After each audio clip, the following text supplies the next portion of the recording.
boa tarde, trabalhadoras e trabalhadores. Nós temos hoje aqui a honra de receber na live SMC o nosso companheiro lá do Sindicato dos Metalúrgicos de Osasco, que coordena o setor de saúde lá daquela entidade. O nome dele é Carlos Aparício Clemente, que a gente já se conhece assim há um bom tempo, e também nós conhecemos aqui, inclusive nos inspira muito o trabalho que é realizado lá em Osasco. Tudo bem com você, Clemente? Tudo bem, é um prazer revê-los. Que bom.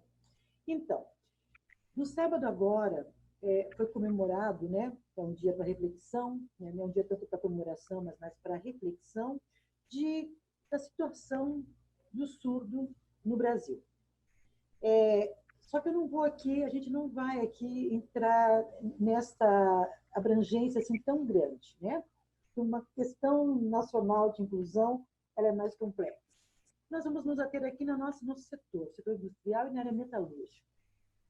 Como está agora, em 2020, a situação do trabalhador PCD que não consegue ouvir, o surdo?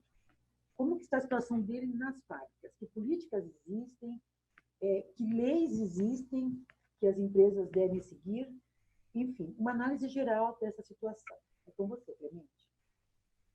Legal. Primeiro, sim, só reforçar que o mês de setembro ele tem várias datas muito significativas para as pessoas com deficiência. O dia 21 é o Dia Nacional de Luta da Pessoa com Deficiência. O dia 26, o Dia Nacional dos Surdos. O dia 30 é o Dia Internacional do Surdo. Então, tem várias datas, vários países trabalham essa data. O sinal, a língua brasileira de sinais, né, para a comunicação com surdos, é a segunda língua oficial no Brasil. Poucas pessoas sabem disso. Nós temos a língua brasileira e a língua brasileira de sinais, a segunda lei brasileira, né? Mas cada país tem datas diferentes em relação à língua de sinais. Tá? Nós, na semana passada, tivemos um encontro, na verdade foi um encontro com pessoas de alguns países, discutindo a questão da deficiência e trabalho, participou gente da própria Organização Internacional do Trabalho. Foi na quinta-feira, e tinha um rapaz surdo do Uruguai participando. A língua que ele utilizou, não conseguimos fazer a tradução aqui no Brasil. Quem fez a tradução é uma equipe aí de Curitiba, do Unileu. Foram os tradutores oficiais da língua brasileira de sinais desse encontro que reuniu gente de vários países. Foi na quinta-feira passada. Tá? Mas, assim, olhando o mercado de trabalho para a pessoa com deficiência e a pessoa surda, né? Olhando aqui, no caso, o setor metalúrgico, de uma maneira geral, na pandemia, todos estão com dificuldades, todos os trabalhadores, com e sem deficiência. Tá? O trabalhador surdo, aqui entre os metalúrgicos de Osasco, é a segunda maior presença de trabalhador por tipo de deficiência. O primeiro é o trabalhador com deficiência física. Em segundo lugar, nós temos uma concentração importante de trabalhador com deficiência auditiva nas empresas. Depois vem seguido por pessoas com deficiência visual, depois por pessoas com deficiência intelectual, tá? E também já tem um grupo importante de pessoas cuja deficiência foi produzida pelas próprias empresas, pelas más condições de trabalho, que são as pessoas reabilitadas. E o reabilitado, ele pode ser um acidentado com amputação, mas muitos reabilitados também ficaram com sequelas definitivas por conta do ruído industrial.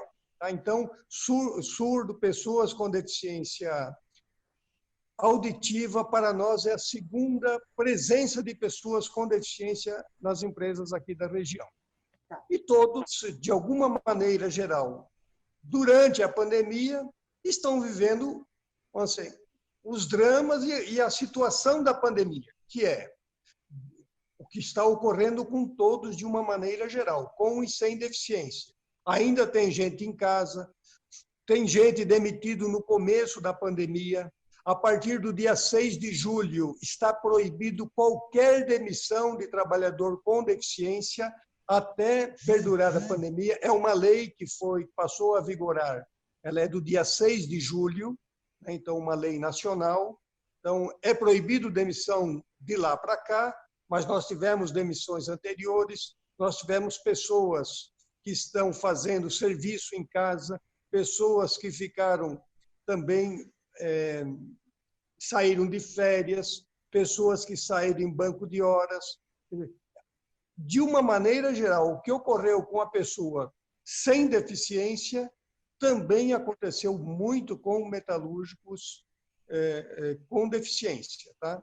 E estamos vivendo esse momento, acho que está havendo uma retomada novamente dos postos de trabalho, principalmente no setor automotivo, né? Aqui em Osasco, na região.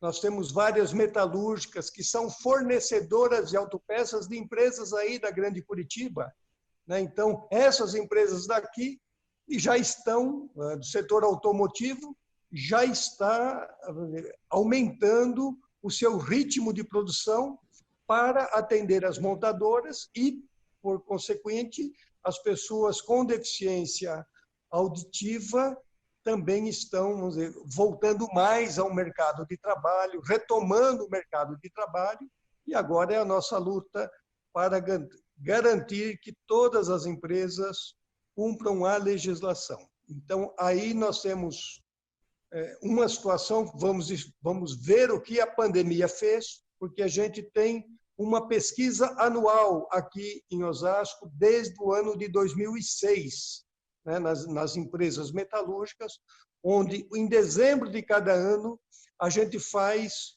o acompanhamento de qual é o índice de cumprimento da lei de cotas nas empresas, cotas para a inclusão de pessoas com deficiência, tá? E a gente fazemos sempre no mês de dezembro de cada ano e divulgamos no começo do ano seguinte. É uma pesquisa feita com a equipe do Ministério do Trabalho, o antigo Ministério do Trabalho, né, que estão junto com a gente nela. Então, até a última pesquisa, até dezembro, foi lançado em março deste ano, né, a maioria das empresas estavam ali no limite ou um pouquinho mais do cumprimento da lei. A média geral de cumprimento da lei de cotas aqui foi em 96,5%, e ali, já por ano seguido, a pessoa com deficiência auditiva já figurava em segundo lugar nas contratações. O que, para nós, foi uma coisa importante no sindicato, e foi obrigando o sindicato, por exemplo, a ter intérprete de Libras no próprio sindicato.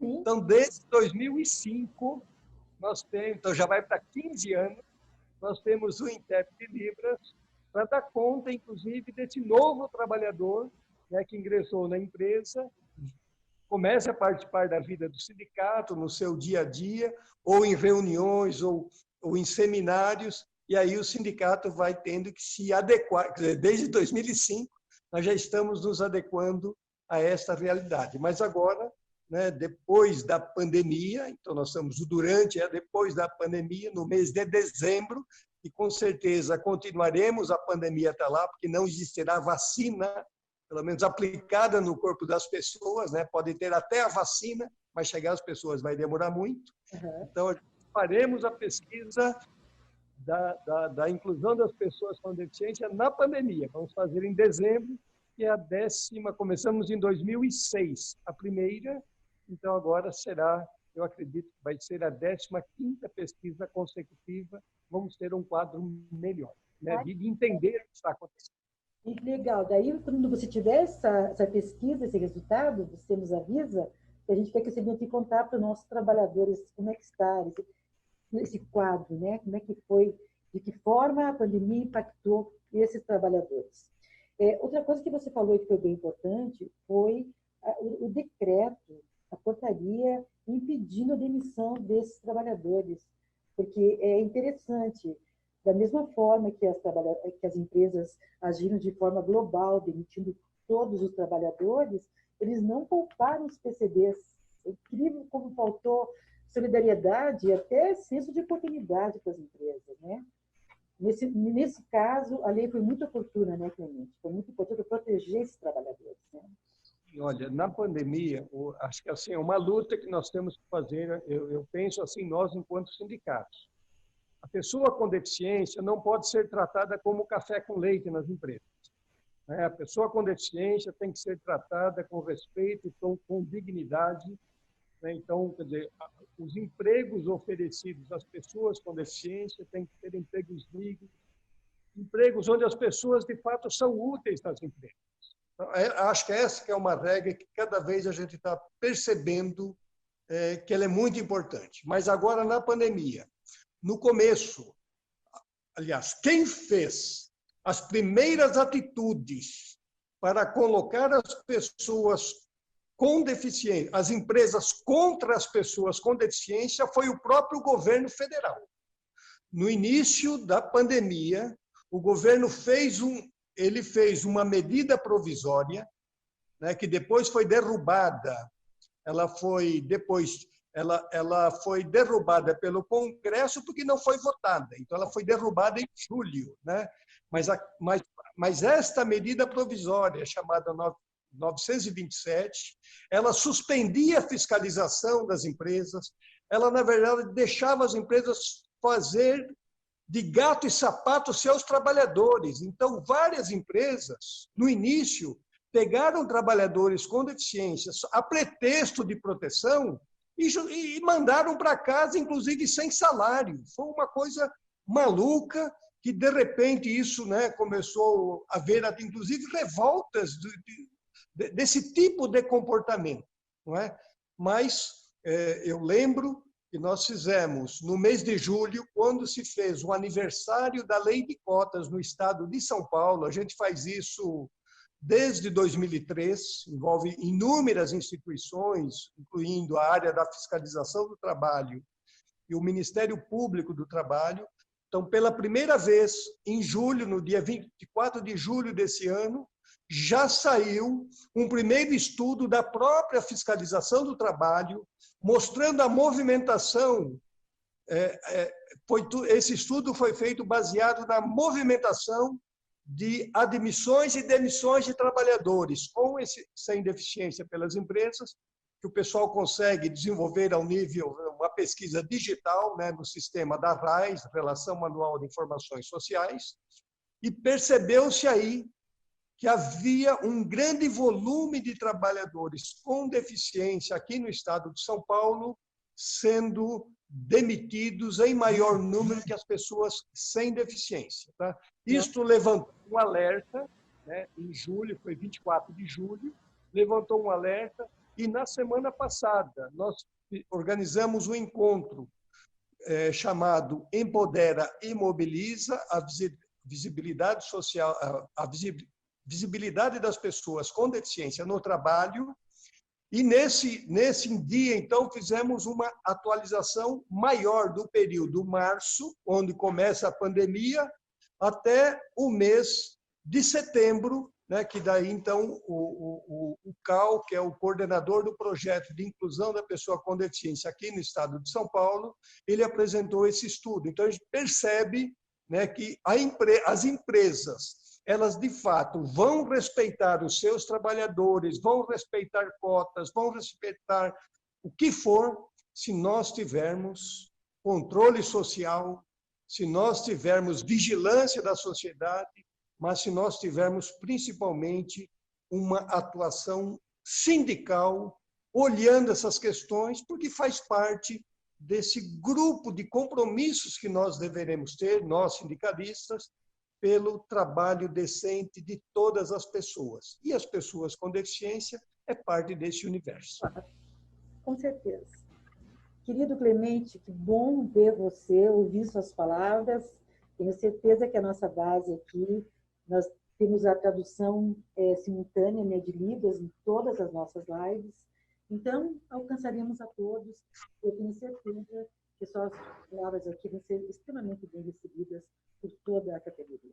Obrigada por aceitar o nosso convite. Muito obrigada. Eu que agradeço a oportunidade. Boa